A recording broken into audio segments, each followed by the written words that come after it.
আসসালামু আলাইকুম ও রহমতুল্লাহি ওয়া বারাকাতুহু। শুধু দর্শক, আওয়ামী লীগ দেশ ছাড়া, আওয়ামী লীগ দেশে নাই, মাঠ ফাঁকা। এখন আমাদের বাংলাদেশে যারা আছেন, আমাদের এই যাদের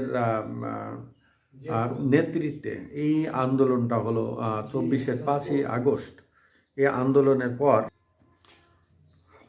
এনসিপি এবং সমন্বয়কদের দখলে মাঠটা চলে গেছিল। এখন আস্তে আস্তে সেই আধারটা কেটে যাচ্ছে।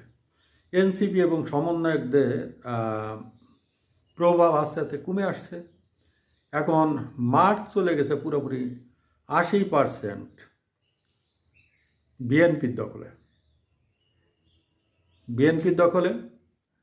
এখন বিএনপি আর জামাতের কিছু এলাকা আছে জামাত অধ্যুষিত।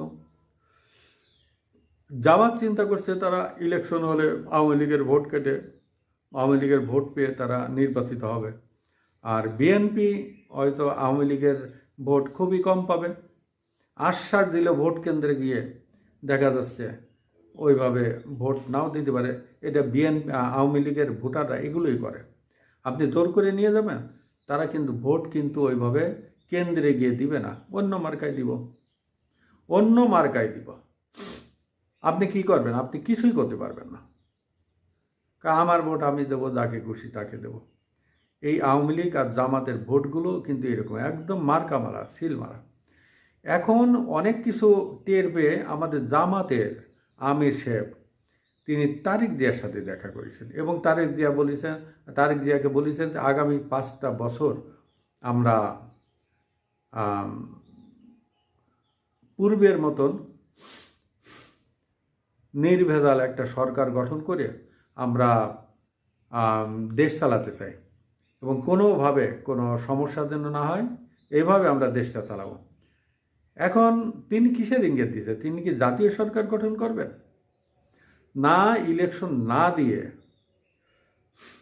তিনি একটা সরকার গঠন করে বিএনপি এবং জামাত দেশ চালাবে? কোনটা? অবশ্য এই ধরনের কোনো সিস্টেম নাই। এখন যেটা চলছে সেটাও, এখন যে সরকার চলছে সে সরকারও অবৈধ, এটা সংবিধানে নাই। এবং আগামীতে যদি তারা একটা ইলেকশন করে সরকার গঠন করে, তাহলে জাতীয় সরকার গঠন করতে পারে, সেটা বৈধ হবে। আর যদি ইলেকশন না করে বিএনপি, জামাত এবং আরও ছোটোখাটো দল, এছাড়া তো যে দলগুলো